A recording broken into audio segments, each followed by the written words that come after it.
Hello, it's Nikki. How you doing? I wanted to give you some Monday love today, some motivation, a big hug.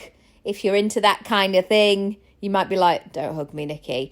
Fine, no problem. I'm doing it virtually. Basically, I wanted to send you a big load of energy today because I have it rolling out of me.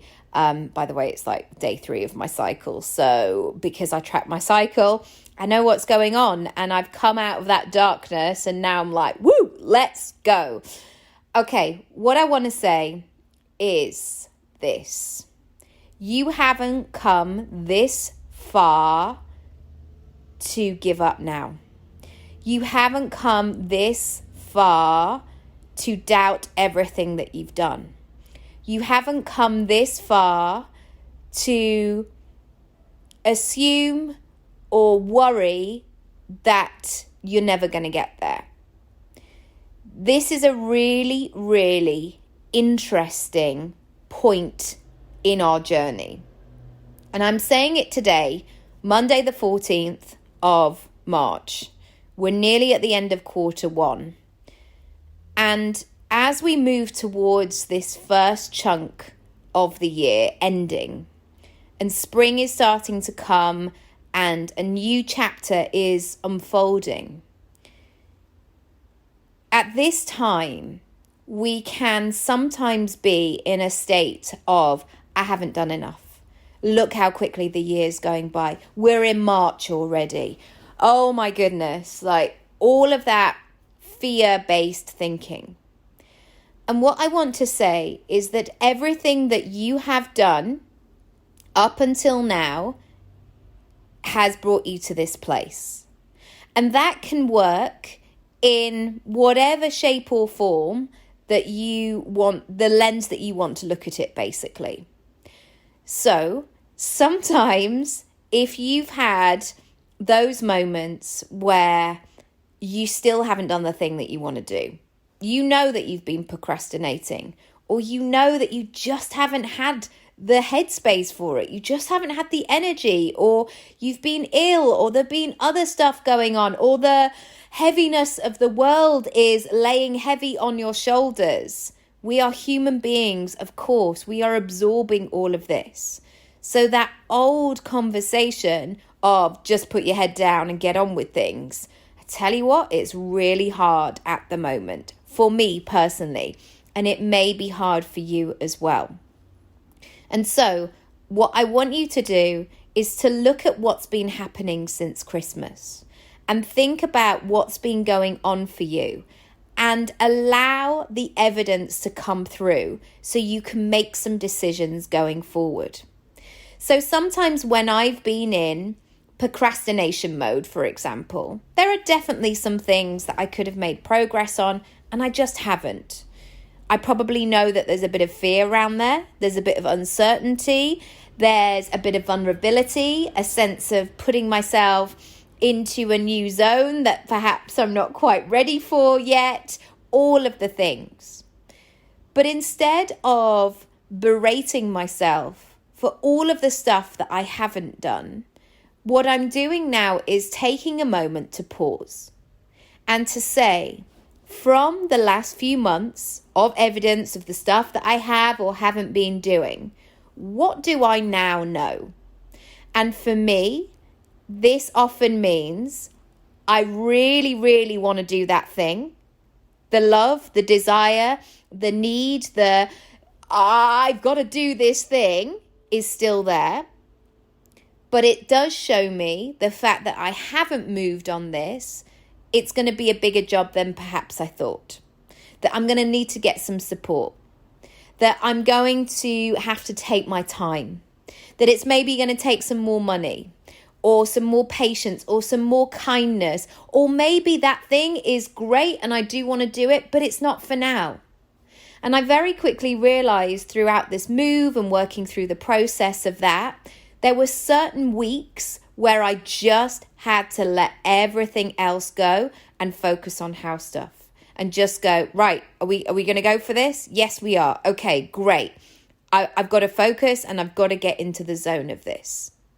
So even though your brain wants to trick you into keeping you stuck, keeping you small, allowing yourself to hear that negative voice of like, yeah, you didn't do that thing, or you could have done that, or why are you so slow, or why are you behind on all of those things, etc. Whatever your version of that is, tell it just to be quiet a little minute and just turn the dial down on that and allow yourself to be in this moment, in this present moment of really finding out and inquiring what you've learned about yourself.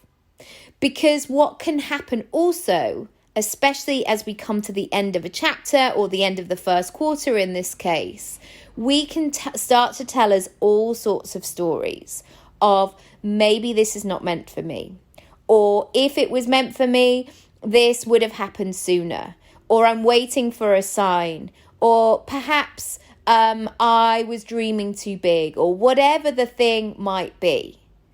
Let me go back to that first phrase that I used at the beginning of this episode, which is, you haven't come this far to give up now. Now, the goal that you set at the beginning of the year, or the things that you wanted to focus on this year, may have changed. Your January, February, March may have been different to what you thought, and that's okay.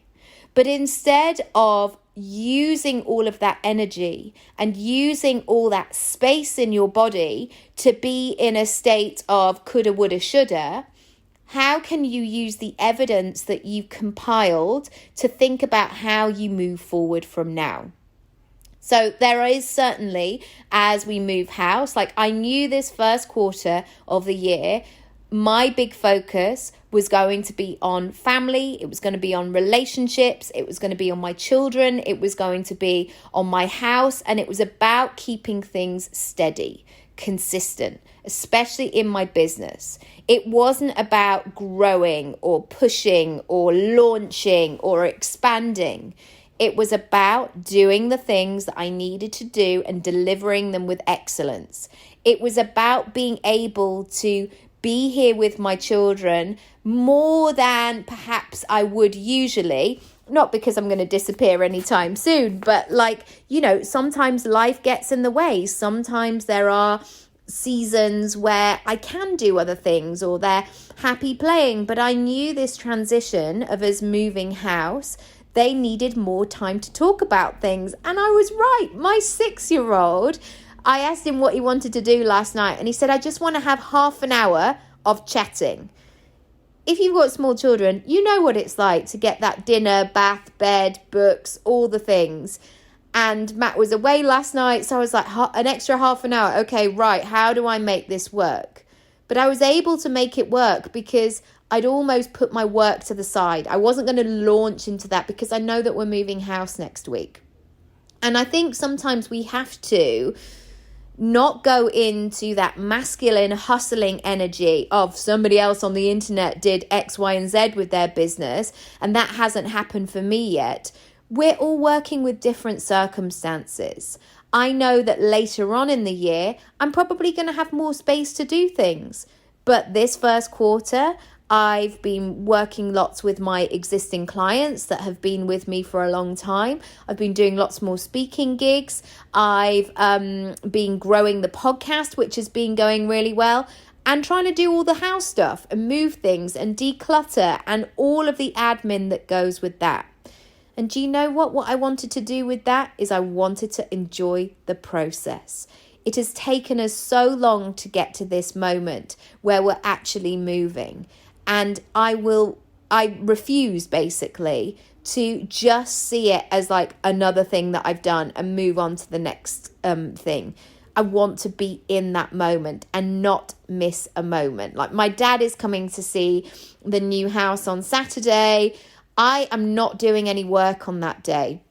I'm not trying to launch something or grow something or do some other project because I want to be in that moment with him. It makes me cry a bit. Yeah. So, in summary, ignore those people on the internet that tell you that you have to be firing on all cylinders at all times of the day. It's just not feasible. We have so many parts of us and so many things that we all want to do. It isn't a case of work and sleep, work and sleep. We want to build success in all areas of our lives. The second thing, pull together the data, really look at what's been going on. And if there's been moments like for us, I know there was a fortnight in February where we all had COVID. I've just taken that out of the picture. It's unusual circumstances. That wouldn't happen usually, but it has to be taken into account. I'm not going to just plow on regardless and just tell myself that I was weak for not working through COVID. No. The third thing is, now you know the evidence, now you know what's been going on. Make sure that you are listening to the true facts and you are not trying to convince yourself otherwise. As in, convince yourself, I coulda, woulda, shoulda, but also don't use all of those things of maybe it's not meant for me. Don't sabotage yourself at this stage of saying, well, maybe it would have been, if it was meant for me, it would have been easier, etc. You haven't come this far. And all of the work that you've been doing up until this moment has not just been in 2022. When I look back on my acting career, I started acting when I was 4 years old. And that's nearly 40 years ago. And I refuse to let what I've done, for example, in the last 3 months define me. We are building a body, a lifetime of work here. And that is really, really important to recognize. A side note, I remember one year, I didn't have a single audition as an actor. Not one. No interest in my acting career, no meetings, no possibilities, no replies. It was quite bleak, let's just be honest. And I got to the end of that year, and I could have used it as a defining moment of, well, I've got a year of not doing anything, or I've got, whatever it was at the time, 30 years of experience. Why don't I listen to the 30 years rather than the 1 year? Because the older that we get and the more that we read, we realize people's circumstances change. People need to take time off for 6 months. People need to do other things. People need to have focuses in other areas. And we mustn't convince ourselves that it takes us out of the game. It doesn't. Sometimes we all just need to press pause. So I hope you got something from today. If you did, do DM me, let me know. Also, feel free to grab one of the freebies from my freebies page, nikkiraby.com/freebies. And if you're looking for some one-on-one time in April, do get in touch. I am booking into April now. I'm getting very busy. I'm getting very full. So if you've been thinking about it and you could do with some energy for that next quarter of okay, I actually need to get on with this, do get in touch. We can have a free 15-minute session on the phone. Do only book the free 15-minute session, though, if you are interested in working one-on-one. I know that kind of goes without saying, but this is not like a freebie, that would be fun.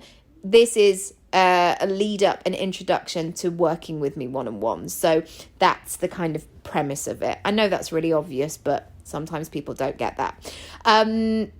That's it for today. I've got a really, really good one for you tomorrow. So if you haven't subscribed, please do. And also, if you leave me a review, please email me and tell me and let me know that you've done that, because I would like to send you something.